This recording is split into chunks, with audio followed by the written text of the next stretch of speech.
फक्त एक तुम्हाला नम्र विनंती आणि शपथ आहे, तुम्ही मोबाईल खिशात ठेवाल का? हो म्हणा. शपथ आहे तुम्हाला, प्लीज. हा, माझी विनंती आहे तुम्हाला. बघा, तर मी तुम्हाला काहीतरी नवीन ऐकवण्याचा प्रयत्न करतो. राजकारण आणि पांडुरंग हे दोन माझे फार आवडीचे विषय आहेत. त्या विषयाला अनुसरून मी काहीतरी लिहिले. बघा, तुम्हाला आवडतंय का? दोन्ही हात खाली ठेवून मोबाईल न काढता ऐकण्याचा प्रयत्न करा. जर तुम्हाला आवडलं तर बघूया, मी समजेन की हे बरं लिहिलंय. बघा, मी असं लिहिलंय की सगळी गावं तुझीच आहेत, तू अर्ज भरून पाहावं. महाराष्ट्रातली सगळी गावं तुझीच आहेत, तू अर्ज भरून पाहावं. मला वाटतं पांडुरंगा, तू यंदा निवडणुकीला उभं राहावं. मग्न पावसातल्या सभान प्रचाराचा घाम, मग्न पावसातल्या सभान प्रचाराचा घाम, तुझे स्टार प्रचारक देवा ज्ञानबा तुकाराम. मग्न पावसातल्या सभान प्रचाराचा घाम, तुझे स्टार प्रचारक देवा ज्ञानबा तुकाराम. प्रचाराच्या जाहिरातीत यांच्या ओव्या कानी पडतील, बॅनर बघून वीट येण्यापेक्षा हात जोडले जातील. सगळं सुखाचं होईल तेव्हा विपरीत काही घडणार नाही. पांडुरंगा, सगळं सुखाचं होईल तेव्हा विपरीत काही घडणार नाही. आणि तू सगळ्यांचं असल्यामुळे एकही मत जात पाहून पडणार नाही. तुझा कुणी विरोधक नसल्यानं सगळ्यांना बरंच वाटेल. अजून तरी पांडुरंगा, तुझा कुणी विरोधक नसल्यानं सगळ्यांना बरंच वाटेल. आणि मुख्यमंत्री पदाचा चेहरा कोण हे कोणही लवकर सुटेल. पहिली टर्म असली तरी तेव्हा बिनविरोध येशील आणि मुख्य म्हणजे भल्या भल्यांना तुझ्या मंत्रिमंडळात घेशील. सगळ्यात पहिला मोठा निर्णय पांडुरंगा असा घे, सगळ्यात पहिला मोठा निर्णय पांडुरंगा असा घे, कायद्यासोबत गृह खातं छत्रपती शिवाजी महाराजांना दे.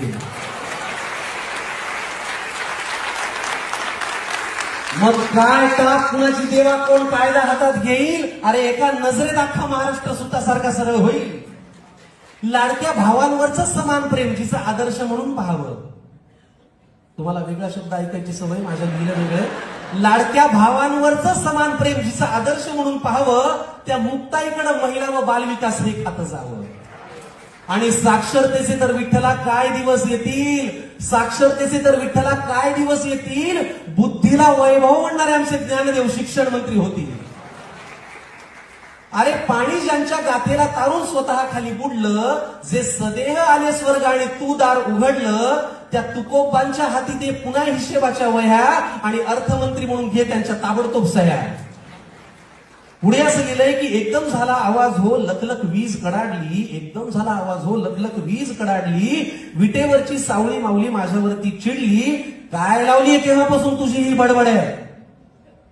पांडुरंग म्हणाला, काय लावली केव्हापासून तुझी ही बडबड आहे. हे सगळं होणं आता अशक्य आणि अवघड आहे. या थोरांना मंत्री करून मला सीएम करतोस हो रे. पांडुरंग म्हणाला, या थोरांना मंत्री करून मला सीएम करतोस हो रे. राजकारणात त्यांच्या नावाचा होतो तेवढा वापर पुरे.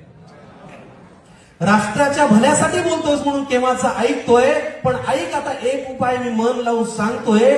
माऊलीच्या रूपातला विठ्ठल बापासारखा वागला आणि जबाबदारीनं राष्ट्रासाठी पुढे बोलू लागला.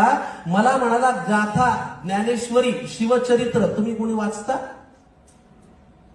मला म्हणाला, गाथा ज्ञानेश्वरी शिवचरित्र तुम्ही कोणी वाचता? आणि मग कसं काय रे त्या जयंत्यांना तुम्ही डीजे लावून नाचता? या सगळ्यांना तुम्ही सोयीनुसार जातीमध्ये वाटलं, डोक्यावरती घेतलं पण डोक्यात नाही घातलं. या सगळ्यांना तुम्ही सोयीनुसार जातीमध्ये वाटलं, डोक्यावरती घेतलं पण डोक्यात नाही घातलं. प्रत्येकात तुका शिवाजी जर विचारांचा घेतला वसा, प्रत्येकात तुका शिवाजी जर विचारांचा घेतला वसा, सुराज्यासाठीच काम करा, मग कुणी खुर्चीत बसा. आणि कर्तृत्वाची वेळ आहे आता, नको नुसती बडबड. कर्तृत्वाची वेळ आहे आता, नको नुसती बडबड. आधी मतदानाला वारी समजून तू घराबाहेर पड. कर्तृत्वाची वेळ आहे आता, नको नुसती बडबड. आधी मतदानाला वारी समजून तू घराबाहेर पड. आम्ही सगळे पाठीशी आहोत, तुम्ही खुशाल राहा. पांडुरंग म्हणाला, आम्ही सगळे पाठीशी आहोत, तुम्ही खुशाल राहा. अरे समोर महाराष्ट्र उभा आहे, त्याच्यात पांडुरंग पहा.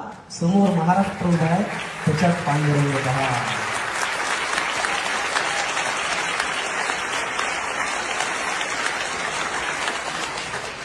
आपण आता